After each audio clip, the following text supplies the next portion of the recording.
भाग्य से बड़ा कर्म। एक बार देवर्षि नारद जी बैकुंठ धाम पहुँचे। उन्होंने भगवान विष्णु को प्रणाम किया और विनम्रता से कहा, प्रभु, पृथ्वी पर आपका प्रभाव अब कम होता दिखाई दे रहा है। धर्म के मार्ग पर चलने वालों को अच्छा फल नहीं मिल रहा, जबकि पाप करने वाले सुख और समृद्धि प्राप्त कर रहे हैं। भगवान विष्णु मुस्कुराए और बोले, देवर्षि, ऐसा नहीं है। संसार में जो कुछ भी होता है वह कर्म और नियति के अनुसार होता है। लेकिन नारद जी संतुष्ट नहीं हुए। उन्होंने कहा, प्रभु, मैं स्वयं देख कर आ रहा हूँ। अभी अभी जंगल में आते समय मैंने एक विचित्र घटना देखी है। कृपया बताइए कि इसमें न्याय कहाँ है। भगवान ने कहा, बताओ, क्या देखा तुमने। नारद जी बोले, जंगल में एक गाय दलदल में फंसी हुई थी। वह सहायता के लिए तड़प रही थी। तभी वहाँ से एक चोर गुजरा। उसने गाय को संकट में देखा, लेकिन उसकी सहायता करने के बजाय उसी पर पैर रखकर दलदल पार कर गया। कुछ दूर जाने पर उसे सोने की मोहरों से भरी एक थैली मिली। थोड़ी देर बाद वहाँ से एक वृद्ध साधु निकले। उन्होंने गाय को दलदल में फंसा देखा और उसे बचाने का निश्चय किया।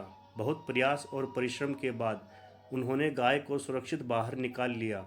लेकिन जब वह आगे बढ़े तो रास्ते में एक गड्ढे में गिर गए और घायल हो गए। प्रभु, यह कैसा न्याय है। चोर को धन मिल गया और साधु को कष्ट। भगवान विष्णु ने शांत स्वर में उत्तर दिया, देवर्षि, वास्तव में यही न्याय है। उस चोर के भाग्य में उस दिन एक बहुत बड़ा खजाना प्राप्त होना लिखा था, लेकिन उसके पाप कर्मों के कारण उसका बड़ा लाभ घटकर केवल कुछ मोहरों तक सीमित रह गया।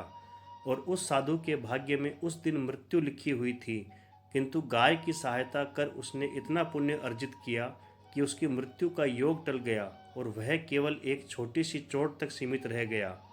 भगवान आगे बोले, मनुष्य को केवल वर्तमान परिणाम देखकर निर्णय नहीं करना चाहिए। कर्मों का फल अवश्य मिलता है, परंतु वह हमेशा तुरंत और प्रत्यक्ष रूप में दिखाई नहीं देता। अच्छे कर्म बुरे भाग्य को भी बदल सकते हैं और बुरे कर्म अच्छे भाग्य को भी कम कर सकते हैं। नारद जी को अपनी जिज्ञासा का उत्तर मिल चुका था। उन्होंने भगवान को प्रणाम किया और समझ गए कि संसार में ईश्वर का न्याय अटल है, बस उसकी गहराई को समझना आवश्यक है। शिक्षा। कभी भी अच्छे कर्म करना मत छोड़िए। कर्म ही वह शक्ति है जो भाग्य को बदल सकती है। आज किया गया एक छोटा सा सत्कर्म भविष्य के बड़े संकट को टाल सकता है और एक बुरा कर्म बड़े सौभाग्य को भी कम कर सकता है। कहानी अच्छी लगे तो शेयर ज़रूर करें।